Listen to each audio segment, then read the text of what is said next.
So let's talk about dark matter. Dark matter matters, pun intended. Remember we had our model of the Milky Way as sort of a fried egg?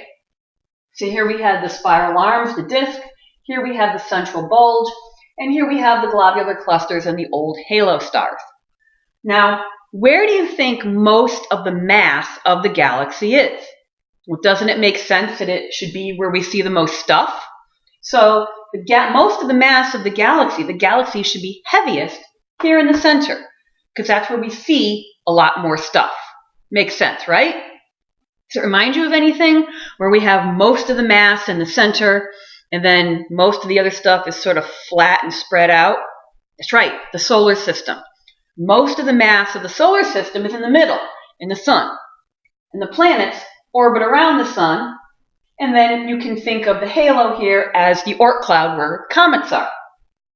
So if you remember the planets, Mercury, being closest to the sun, orbits a lot faster than Neptune, which is farther out here. I'm not just talking about how long it takes to go around, because obviously Neptune has a farther path to travel. But if you actually measure the speed, the orbital velocity of Mercury compared to Neptune, Mercury is orbiting around the sun a lot faster. You can think of it as being pulled harder by gravity.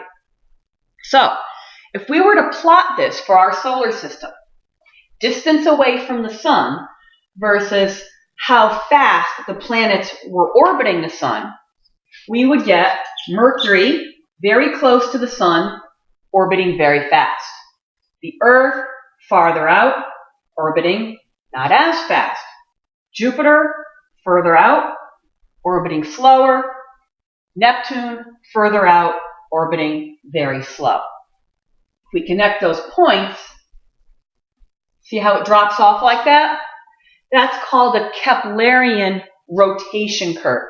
Keplerian because it follows Kepler's laws of motion. So if we were to do the same thing with the stars orbiting around the center of our galaxy, wouldn't you expect to get the same exact thing? Wouldn't you expect that the stars here near the central bulge would be whizzing around really fast, like Mercury whizzes around the sun, and the stars way out here near the edge of the spiral arm, they should be going very slowly? Well, that's not what we found. We found that the rotation curve of the Milky Way galaxy looks sort of like this.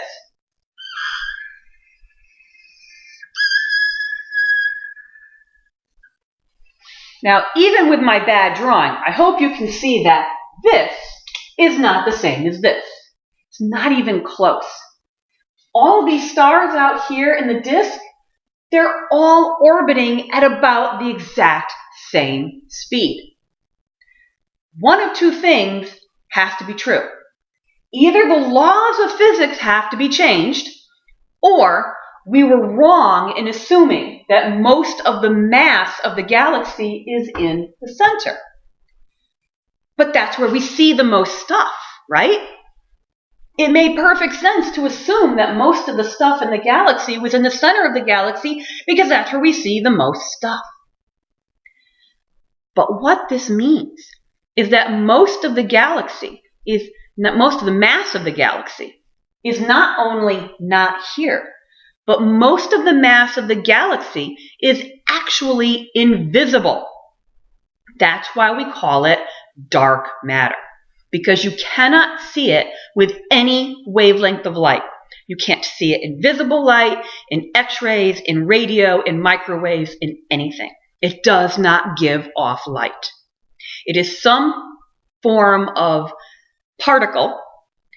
Again, we don't know exactly what it is. There are various models, and in science, when you have competing models, we gather all the information, and then once we have enough information, we'll be able to tell you exactly what it is.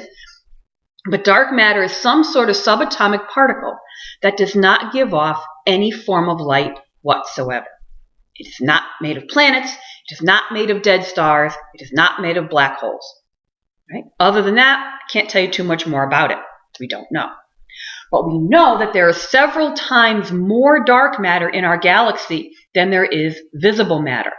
How do we know that? That's how we know that. And we also know where the dark matter is. We know the distribution of the dark matter. Again, how do we know that? That. The dark matter is everywhere. The dark matter actually forms an additional halo surrounding and filling the Milky Way. So the halo of dark matter, don't confuse that with the halo where these old stars are. Both of those halos occupy about the same space, although the halo of dark matter extends out further. So the globular clusters and the halo stars are not the dark matter, but dark matter fills the space in between them.